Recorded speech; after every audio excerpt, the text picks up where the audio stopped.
Welcome to this panel focused on student mobilities, supported by Key Action 1 of Erasmus+. The intention of this panel is twofold. The first intention is to briefly highlight the new novelties emerging from the student mobility work within the new Erasmus Plus program. I know many in the audience are eager to hear about key elements that might impact the delivery of different forms of student mobility. And the second intention is to illustrate an institutional example of best practice in student mobility, with a particular emphasis on overcoming present challenges and the added value of European university networks to student mobility. To address these 2 points, ACA is delighted to welcome 2 speakers. Nadia Manzoni, who will speak from the point of view of the European Commission regarding different current developments in the Erasmus Plus program. And secondly, Giovanna Filippini, who will offer expertise from her perspective as a leader of a key European higher education institution. I'll begin by offering a brief introduction of Nadia, after which I will offer Nadia the floor for approximately 10 to 12 minutes. Following Nadia's remarks, I'll give a brief introduction of Giovanna, and we'll then hear from her for approximately the same amount of time. After we hear from both speakers, we will have approximately 25 minutes or so to ask and answer questions from yourselves, which our team here in ACA will transmit to the panelists. I would like to encourage you to post your questions to the speakers in the Q&A box while you listen to the speakers' presentations. You can find the Q&A box at the bottom of your screen. Also, please do not hesitate to tweet about the event, and you can find the relevant hashtags and handles in the chat box. So we begin by turning to Nadia Manzoni. Welcome, Nadia. Nadia currently serves as team leader for Erasmus Plus program for higher education at the DG of Education, Youth, Sport and Culture at the European Commission, after having served as policy officer in higher education for more than 3 years. Prior to that, Nadia served as a country desk officer focused on European Commission's Education and Training Monitor publications. Nadia's experience in international higher education is drawn both from this professional experience and also from her own years studying in several different countries. Nadia, we are delighted to welcome you and to hear your perspective on KA1 student mobilities now. I extend the floor over to you. Thank you very much for inviting me today to present the exciting new opportunities for student mobility within the new Erasmus Plus program. I'm Nadia Manzoni, working for the Higher Education Unit in DG Education and Culture. So let me start with a small outline of my today's presentation. I would like to briefly introduce the policy priorities and policy ambitions that the new Erasmus Plus program and especially the Key Action 1 on mobilities in higher education has been built on and inspired by. And then I would like to move on to the individual novelties in higher education, in particular the more flexible mobility formats for students and staff, the international opening of the mobility, the expansion of doctoral mobility, and I will not go into the digital skills mobility for staff as this is covered by a parallel session. Then I think the picture would not be complete if we didn't mention a few horizontal priorities of the program that are also relevant for the student mobility, in particular the inclusion, the greening of the program and the digitalization of the program. And finally, a few words on other improvements to the Erasmus Charter and the online language support.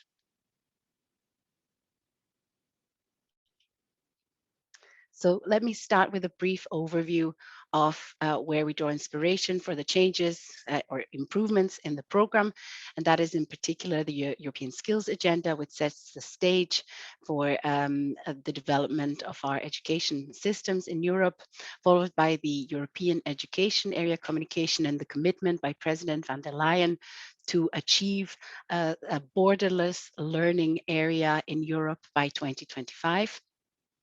Very important is also the Digital Education Action Plan that you may be familiar with actions and priorities in the area of digital skills and digitalization of learning and the improvement of technologies for learning. And finally, a complementary communication on the European research area, important for higher education. All of these policy initiatives have led to a definition of where we want to be in higher education, what are the areas we particularly want to focus on. And this is shown on this slide. When we say interconnected higher education, we're hoping for the program to support the cooperation even more so than until now between higher education institutions. Inclusive, we want to open it more to the people with fewer opportunities. We have expanded the definition of people with fewer opportunities to be more inclusive and more accessible, and have been really at pains to make sure the access to the program is improved. Innovative, as the program in all its actions actually is supporting innovative learning and teaching in higher education, but also innovative ways of collaboration between higher education institutions. And finally, digital. This goes without saying, especially after the COVID crisis, that not only do our administration processes within the administration of mobilities in Erasmus Plus have to go more digital and will go more digital, but also that the program as a whole will support digital skills of both learners and staff, and also digital learning and teaching practices.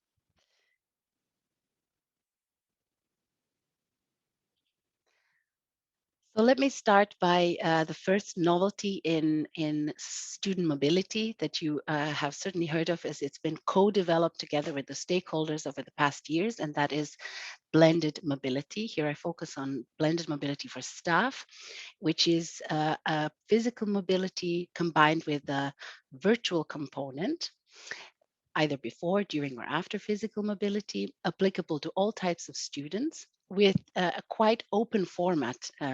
What is important is that the physical mobility itself takes place during 5 to 30 days. There is no limitation on the virtual mobility, except that it should be a high quality learning experience, collaborative online learning experience. And those two combined should lead to a minimum of 3 ECTS. This is our sort of quality assurance element. This is new, and it will prove very important if the COVID pandemic continues and continues to prevent certain students to take a full physical mobility. But what it also does is it really makes the program more accessible to those with of what we call fewer opportunities. But what we mean is those who are unable to take a long-term physical mobility due to the way their field of study is regulated, or due to their family obligations or any other needs. A subgroup of this is another novelty, the blended intensive programs, which is practically the same, but for a group of students together. Here you have some of the elements of this on the slide. In addition to the previous only mentioned blended mobility, there's a minimum of 15 participants and a minimum of 3 higher education institutions for 3 program countries. So very international, very, very intensive. And you see here also the way that the funding will work around this. So the institution that is taking the role of a coordinator of this intensive program is the one receiving support, whereas others, the students or staff participating in this activity, will be funded in a classical way through the classical mobility grants. We're really hoping that this will make the mobility and the experience of learning abroad more accessible to a lot more people. What is important, and we want to stress this does not replace long-term physical mobility, and it certainly, the virtual component it's not enough to have a Skype call with a professor. It really should be leading to learning outcomes and be of higher quality. A third novelty that we have introduced is the international opening of mobility. So up to 20% of all mobilities from higher education will be able to take place to countries not associated to the program, and there is no geographical restriction. This can be anywhere in the world. What is important is that this mobility contributes to the development of relevant skills, like any mobility, and that it contributes to a partnership between higher education institutions that is sustainable. This has obviously been possible in the past, but what is new about this is that it is non-competitive, because it's really important that newcomers to this find it easy to apply, and that also the kind of partner countries or partner institutions they partner with outside of the EU are diversified. Finally, a novelty is in the area of doctoral mobility. Here, the problem we were hearing from stakeholders is that in certain countries, doctoral candidates were considered staff. In other countries, they were considered students and therefore did not have full access to all the mobility opportunities. Well, now it's important to state that doctoral candidates with or without staff status do have opportunities for mobilities. And the virtual component of the short-term study mobility is optional in this case. So it can be a short-term mobility for those who are considered students, in addition to the long-term mobility.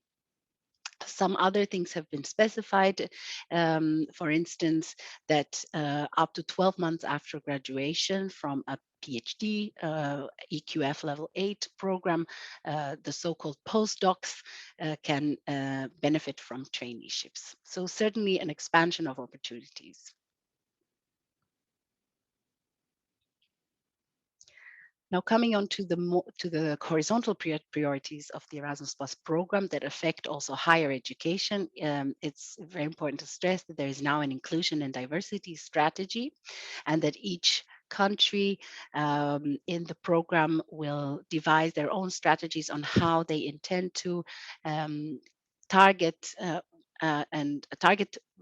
groups of students and staff with fewer opportunities, and how they intend to define this group.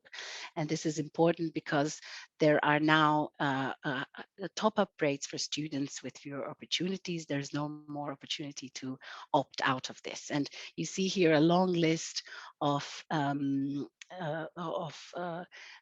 features which could be considered to be characteristics of people with fewer opportunities, and that is really an improvement to what has been the case so far.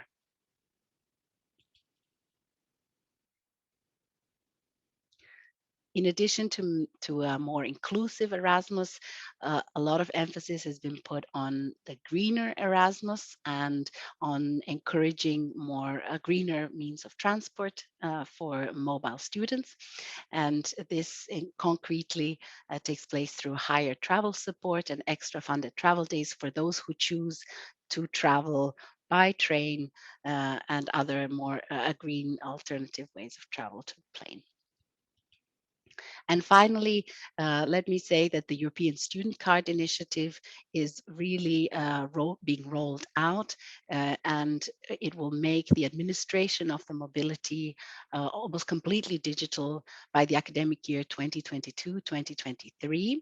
And it will also help to create a stronger European student identity overall. Thank you very much, and I'm open to questions. Thank you, Nadia, for your presentation and for your insights. We look forward to the question and answer session with you, but first we turn now to hear some thoughts from the point of view of a higher education institution regarding student mobility. We are delighted to welcome Giovanna Filippini, who has served as the head of Division of International Relations at the University of Bologna since 1999. Giovanna is an expert in student mobility and is well positioned to reflect on the role of Erasmus Plus program in supporting the mission of international higher education from a university's perspective. Giovanna, please accept our warm thanks for taking time to share your thoughts with us today. We appreciate that time, and I extend the floor over to you now. Thank you, John, for this introduction, and thank you to ACA for inviting me to this workshop. My task is to give you an overview of the strategy of the Universal Bologna and of the Unieuropa Alliance in the field of mobility and new forms of mobility. The Universal Bologna has a long history of mobility. It is successful and well structured, and we are sending abroad a very high number of students every year. It's, as a matter of fact, the highest number among European universities, and we are also welcoming a very, very high number of students. But this was physical mobility. As far as virtual and blended mobility experience is concerned, we tested some formats within strategic partnerships project, but this was not a structured strategy, and it was mainly a bottom-up approach. This means that single department within projects developed some experiences. We did not have a structure model for all the university, and we had no model. We developed different models within the different projects. But then we decided to join a university alliance, which is called Unieuropa. And this was very important. It was very important for the university strategy, because the idea behind that was not to be active in a single project, but we wanted to invest in a vision, in something different, taking into account our broad internationalization strategy. Mobility, both physical and virtual or blended, is at the heart of the Unieuropa strategy since the beginning, and it applies to all educational formats and to all levels and targets. And what we are trying to do is to give our students and staff a physical mobility experience to at least half of them. And the objectives, one of the very challenging objective, is to provide 100% of our students and of our staff with an international experience. And of course, to reach this goal, we need to define different models and different ways to do things. So the Unieuropa is a living lab, in a way, to define and explore and scale new collaborative formats. This was the vision of the project, but then, as you all know, we had to face an unexpected challenge. The COVID-19 outbreak has accelerated the implementation and the test of virtual and blended mobility formats. We were forced to do this, and Unieuropa became a living lab to test and experiment these new forms.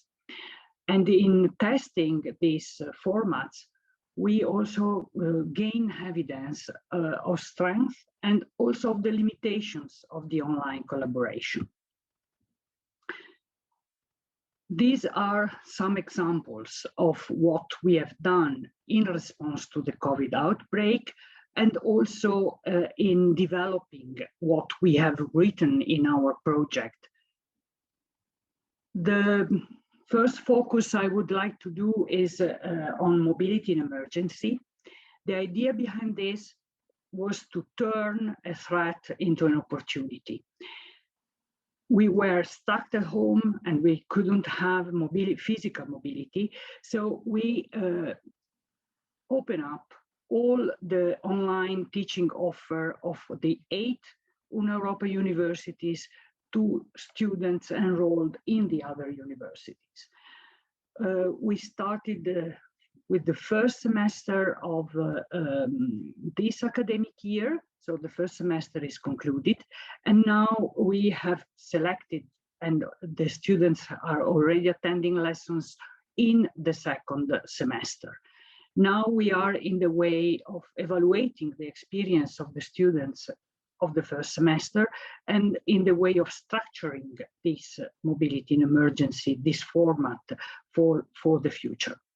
The second pillar of mobility in emergency was a blended mobility.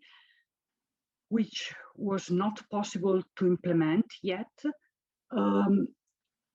Blended mobility is, of course, a part in online mobility, and then the partner universities organize some activities in presence involving both students and professors. The third pillar of this project is the design of teaching units.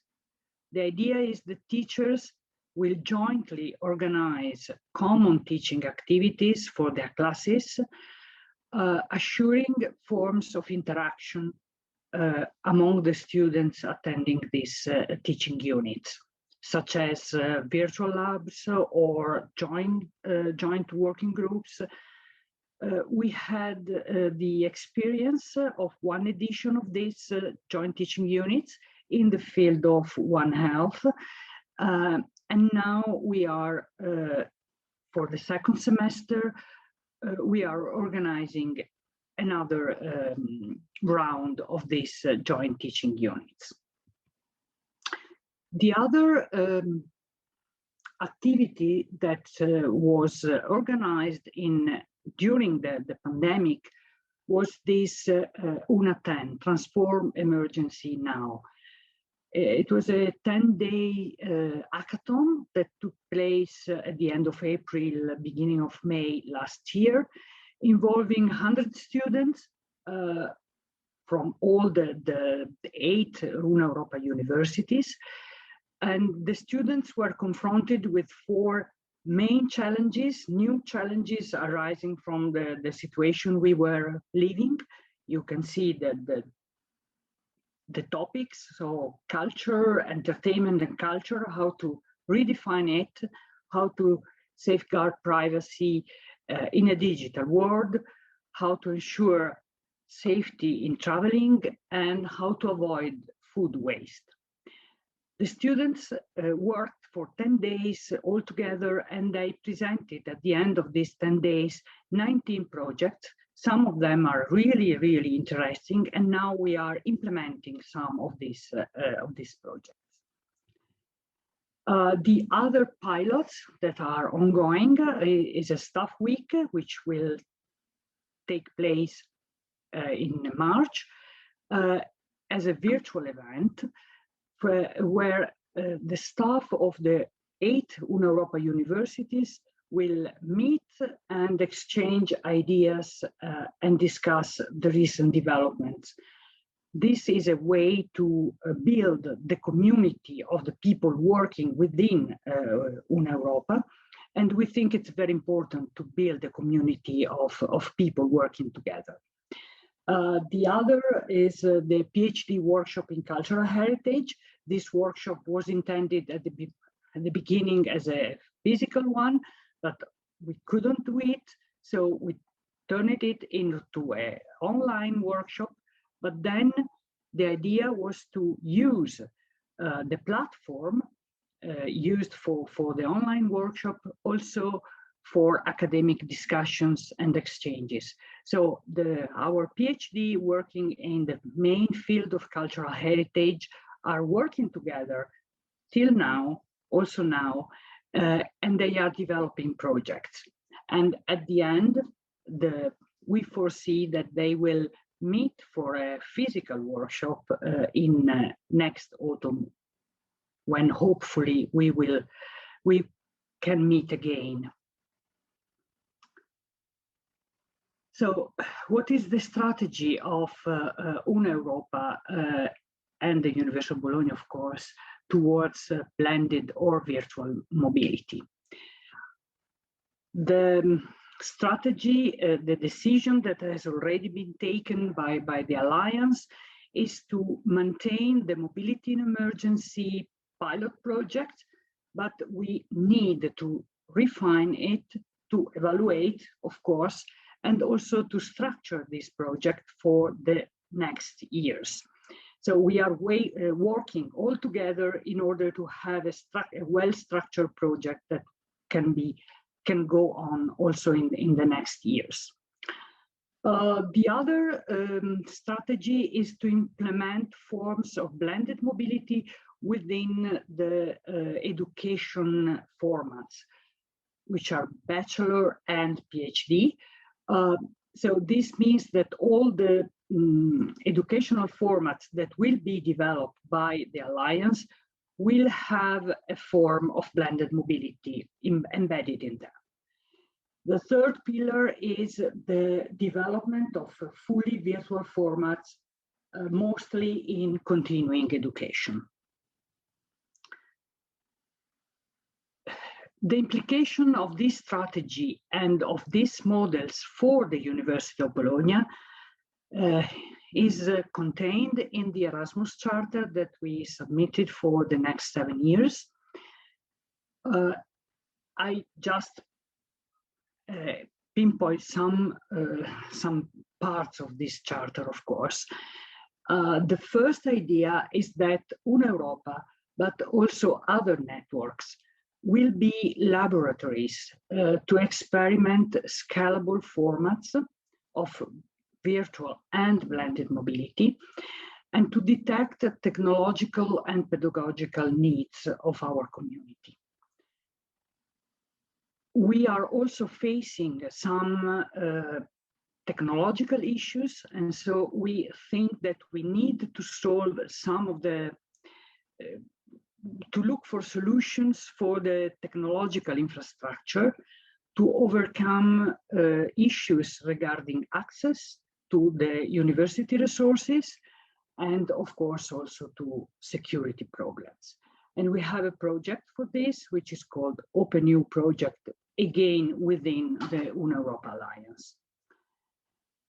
The other thing that I think is very important is the fact that these new forms of mobility are embedded in the strategic objectives for the management of the University of Bologna.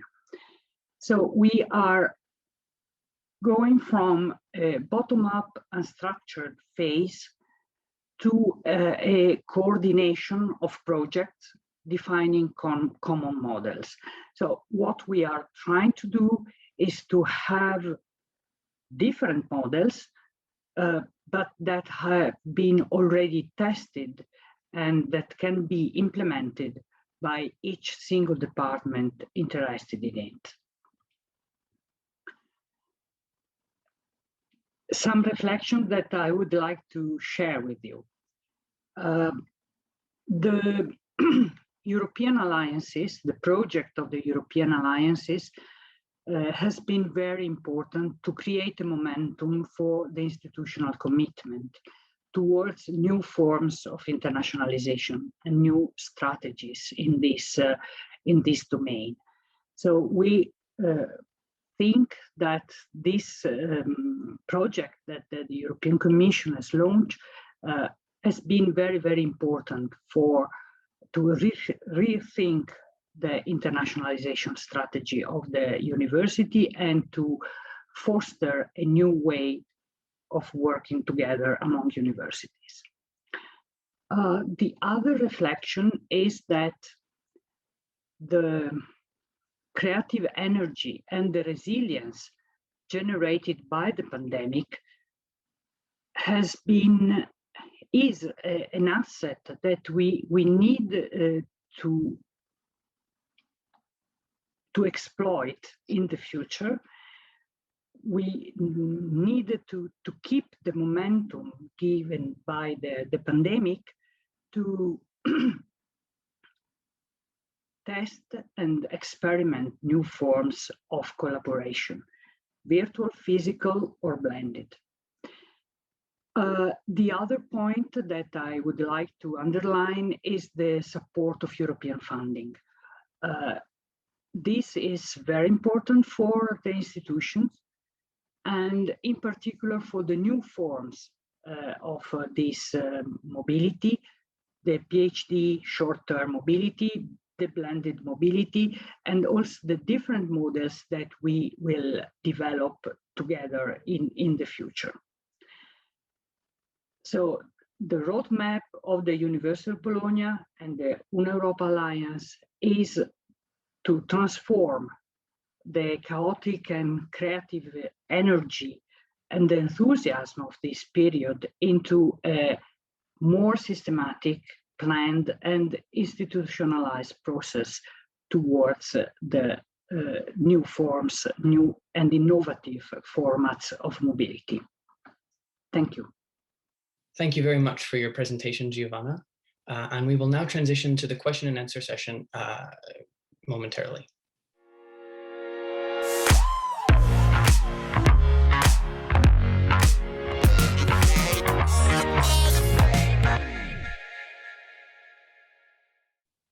Good afternoon, everyone watching at home and at work. We are delighted to see you again after this great presentation from Nadia and from Giovanna. Can I start by simply quoting some of Giovanna's final words, which I think are very relevant and for the time that we are living in. Giovanna said, how can we turn this chaotic and creative energy into more systematic plans and processes towards this new Erasmus program? I think that is a beautiful summation of what the Commission, together with many stakeholders, have been trying to do for the last number of years before the launch of this period. So well said, Giovanna. We have a brief amount of time, about 25 minutes or so, a bit more, for your questions, and they've been coming in. Please continue to use the Q&A box below to submit your questions.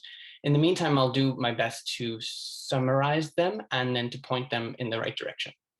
So to start, there are, of course, a number of questions from our viewers around some of the practicalities. So let's start with some very practical matters. Giovanna, a question for you. We have a question regarding the practical way in which the University of Bologna enrolls students who are joining as online students, if you like. Do you actually have to enroll them in Bologna in order for them to have access to your systems, to grant them access to the online teaching, or do you have some kind of alternative solution? I think sharing best practices can be really useful.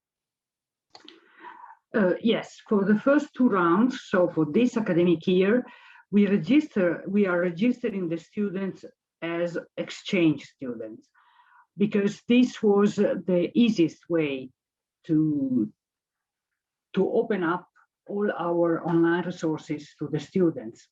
But now we are working together with the other the other universities in the Alliance to find new solutions, new technical solutions. And of course, all the help that we will receive from the new Erasmus program will be very welcome for us to make this possible. I mean, at the end, we would like to have a common technological environment when all the students enrolled in Bologna can take online lesson or use technological resources. Let's think about all the library resources in one of the other university of the Alliance. A kind of edu-Rome. We know that there is this technology, but this technology needs some, how to say, some way to fix this technology to the real situation. And so we are working towards this, this aim. We haven't yet the technical solution in place, but we are working on it. Thank you. And as a bridge to a few questions for Nadia, Giovanna, Nadia mentioned in her presentation that there's a greater degree of flexibility in this KA1 approach that's emerging, particularly with regard to blended or online mobility. And I believe the phrase that you used, Nadia, if I understood correctly, was a high quality learning experience, that there's not so many requirements for institutions, but rather just the expectation that it be a high quality learning experience. Giovanna, in your experience as someone who has been involved in the delivery of Erasmus for many years, is there any other kind of guidance that might be useful for you from the Commission regarding what this means, a high quality learning experience for online mobility? Oh, yes. Yes, of course. I think that what the universities are trying to do, all the universities in Europe, is to offer their students a meaningful experience, a meaningful teaching and learning experience. And interaction is, of course, one of the most important points to address. But I think that there are also other points that we need to address to have a quality education. So if we can all together, the Commission and the universities, set a common frame of criteria of what quality means, this would be very, very useful for us. And of course, there are a number of agents involved in the quality discussions. But turning to Nadia now, Nadia, your colleague Vanessa emphasized in her comments earlier today the importance of recognition for blended and intensive mobilities. Would you be able to offer any more details regarding how these particular mobilities, blended and intensive ones, might be funded? Yes, thank you very much. First, on the recognition aspect, I mentioned briefly the 3 ECTS, let's say, requirement for the blended mobility and the blended intensive programs. This has sort of has two roles. On the one hand, to ensure that the experience is recognized for further learning, but on the other hand, also it's a symbol of the workload that or the minimum workload that this a blended mobility should entail. But as Giovanna rightly mentions, there are many aspects of quality beyond the workload and the recognition. But since this is the first year of the program, it's sort of intentional that this aspect is not over-regulated. And the idea is that we see what's going to happen, what are the universities going to do this year, monitor it closely, and see for next year and following calls whether there is a need to define more precisely what this virtual component will entail. So it will be a sort of joint process rather than a top-down regulation. Indeed, and I must emphasize in my own experience of what I'm hearing from yourselves and your colleagues is that there's a great sensitivity to both flexibility and to the needs of the institutions in the delivery of this new generation, will we say. Yes. Nadia, continuing with you, there's some questions around, I suppose, more details around grant levels. And I know you can only say so much, but would you have any more light to offer on the subject for our viewers? Well, there's certainly an increase that I think we can all be pleased about, a twofold one.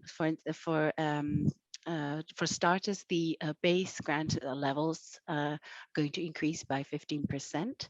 But not only that, you heard many times that this program is intending to be more inclusive than the previous iterations. And indeed, with the expansion of the definition of people with fewer opportunities in the program, more people will be eligible for the, let's say, top-ups for people with fewer opportunities, which we designed with the sort of fair treatment in mind, equal treatment.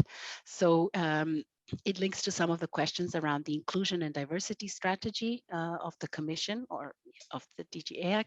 This is going to be published practically as soon as the program guide and the call is out to help higher education institutions and national agencies define what definition of people with fewer opportunities they intend to use, because it has a direct impact on the funding and the grant levels. Indeed, so you've took a question out of my mouth around when colleagues can expect the inclusion and diversity strategy. So there you have it. It will be in the next number of weeks, I imagine, if that's fair. Another question which I think is usefully directed to both Giovanna and to Nadia, and it's a question around perhaps further guidance on the nuts and bolts of higher education institutions actually elaborating or progressing their own inclusion and diversity strategies. Certainly there is a clear push from the Commission side to signaling to higher education institutions that this is the direction that they should be moving in. I wonder perhaps, Giovanna, we'll start with you and then we'll circle back to Nadia on this question. Do you have any guidance for viewers around how the University of Bologna has engaged in the development of inclusion strategies at the university? You mentioned in your presentation how important it was for your office to have the ear of senior leadership at the university, and indeed you've been very successful in that at Bologna. So I wonder how you see your office's role as the International Relations Division in the development of a wider university strategy for inclusion. Oh yeah, inclusion is one of the quite difficult topic to address, of course, because we can have different hindrance for students to go abroad or to have an experience, an international experience. So we are trying to address all the various issues that students are addressing. On one hand, they can have financial problems, and in this case, we have some funds that we dedicate for students coming from low-income backgrounds, so they can have a top-up on the grants to when they go abroad. But this is not the only issue that students are facing when they are going abroad. One issue is about language. So we are also pushing the learning, the teaching and learning of foreign languages in our linguistics center.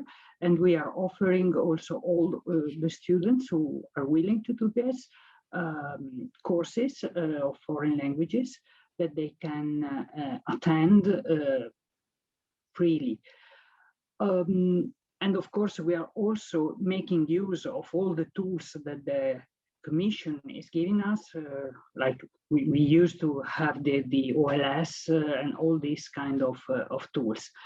Then, of course, there are also other points that other challenges that we have to consider: students with family or students with special needs, and so on. So, in this case, what we are trying to do as offices is a kind of tailor-made approach to the different kind of programs that the student can have. So this is the policy, very briefly, to tackle these issues. Thank you, Giovanna, and that's useful. And I think it's also important to mention that while I think everyone working in the sector of international higher education welcomes what Nadia mentioned in her presentation, the widening of the categories of what is defined as students with fewer opportunities, I think everyone, it's safe to say, would welcome that.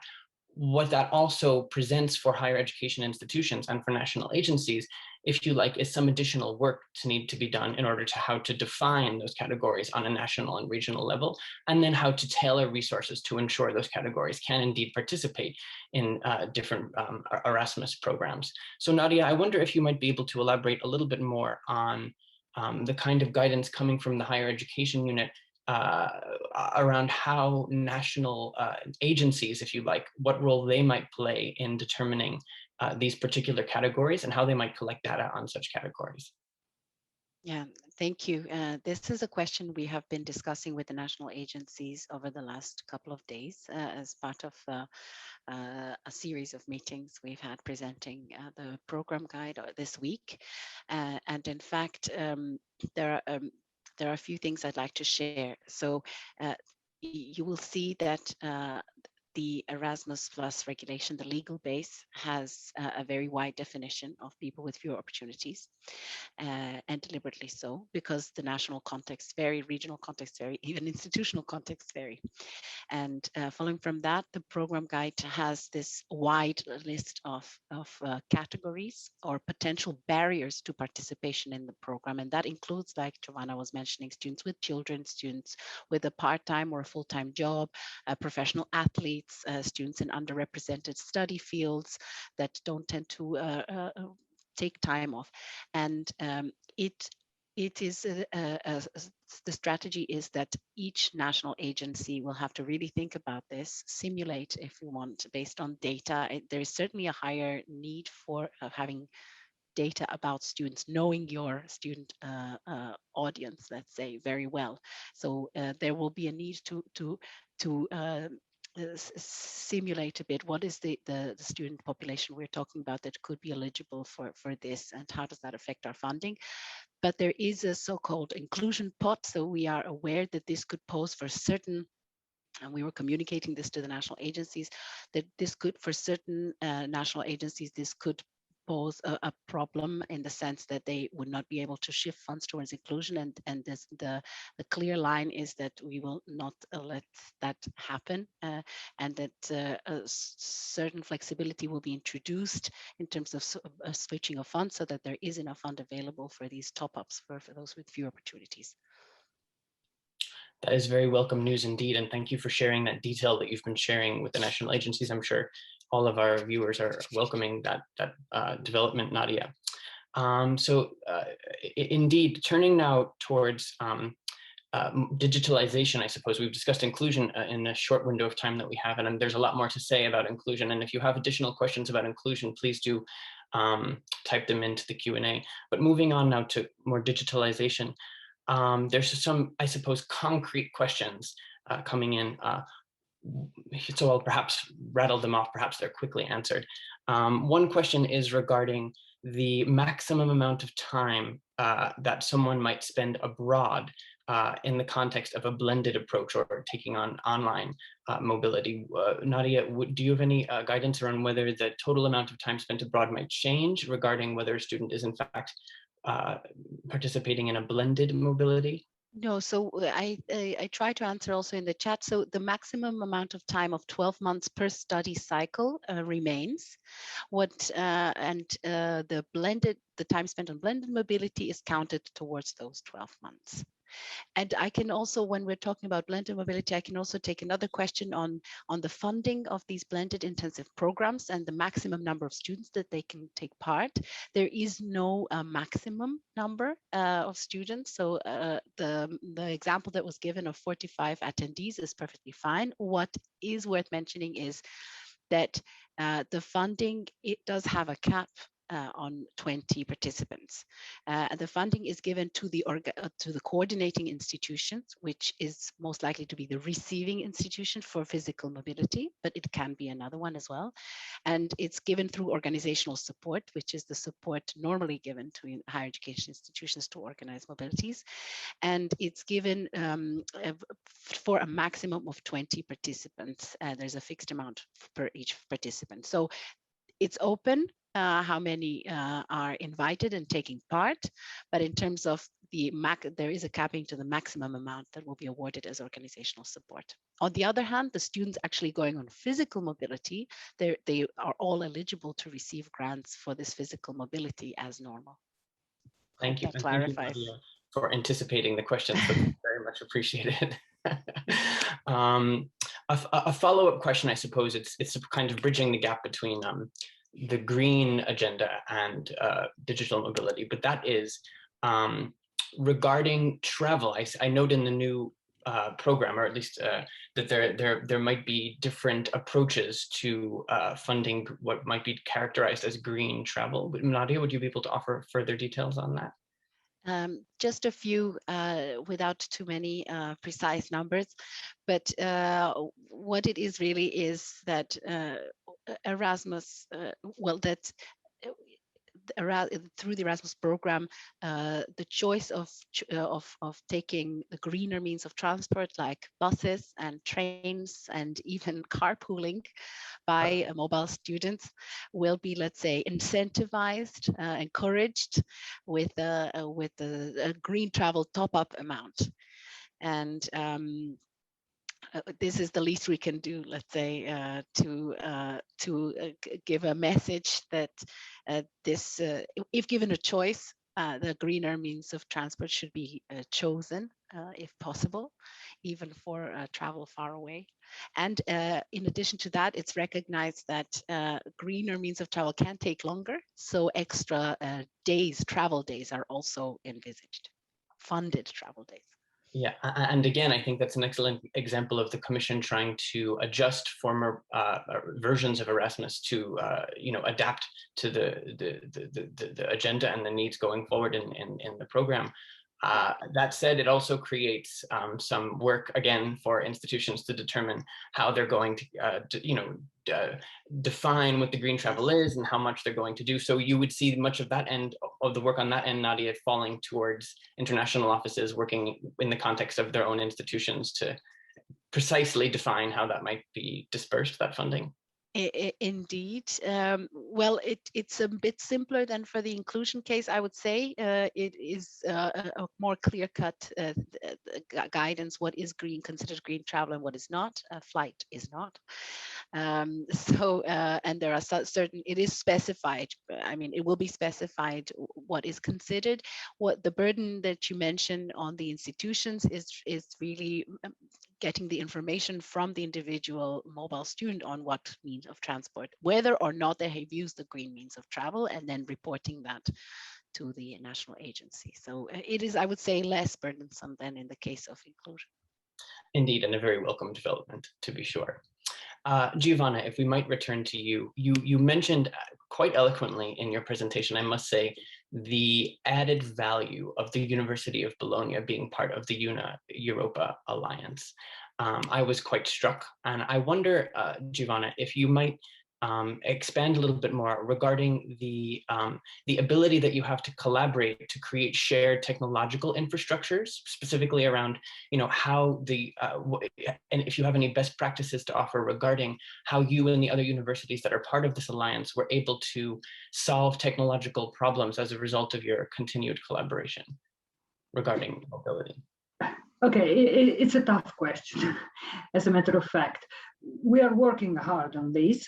We have established within the Alliance a specific working group with experts of the matter, of the subject. I'm not. So it's quite, I don't know what they are really experimenting.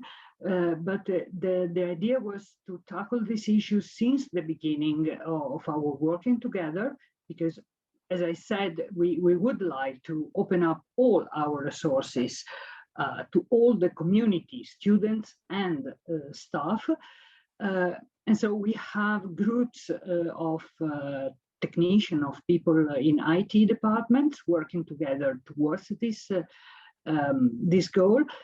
And we have very recently also established a working group of librarians, because one of the big resources of the university that can be shared using technology is all the, I mean, many of our library books and reviews and journals and so on. So we are working in these two directions. I do not have some examples to give you, because we are working on that. And as I said before, it's not such a simple process to harmonize all these different ways to use technology in the different institutions. Indeed, the specifics are difficult to itemize and very complex. But what my takeaway from your presentation, Giovanna, was that overall, your participation in a university initiative in Europe has only enhanced your participation in KA1 student mobilities, and that you've taken a lot of value from that collaboration. Would that be fair to say? Yeah, of course. I think that one of the added value was not only in the traditional mobility, but what we are trying to do is to develop models together for new forms of mobility, which are these virtual and blended forms of mobility, trying to develop different ways to give all our students an international experience. So the idea behind that is not mobility for the sake of mobility, but mobility because it can enhance their education and the way they are addressing issues and problems. So the idea is to have to give all our students the possibility, if they want, to have an international experience and to be able to work with colleagues from the other institutions, exchange views and do things together. Indeed. We have, in the short time we have remaining, perhaps one final or two or final questions we have time for.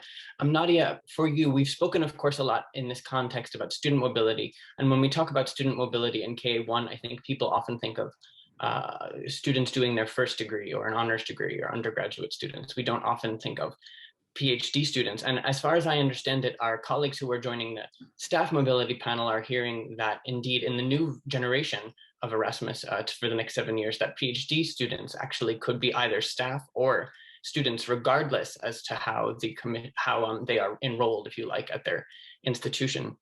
So there's a question for you, Nadia, regarding the flexibility of PhD student funding for short-term mobility. My understanding from your presentation, Nadia, was that you've deliberately designed it this way to be even more flexible for PhD students to avail of mobility opportunities. Would that be right to say? And the specific question is around, for example, a PhD student participating in a summer school, or the question is regarding how flexible it would be. And my understanding is it would be more flexible. Well, yes, we think it's much more flexible than it was before.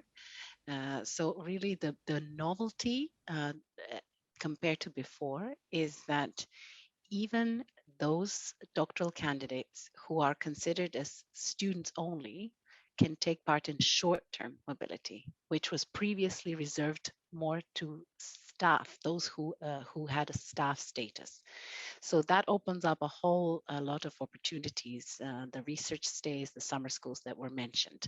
What we do want to emphasize is that, like for other cycles, for doctoral candidates, the student mobility always has this pedagogical element. Of course, this research day or the summer school is perfect because it is aimed to increasing the skills levels of the student who is going abroad. Like Giovanna says, it's not mobility for the sake of traveling, it's mobility for the sake of the added value for skills and competences. So that is sort of the idea.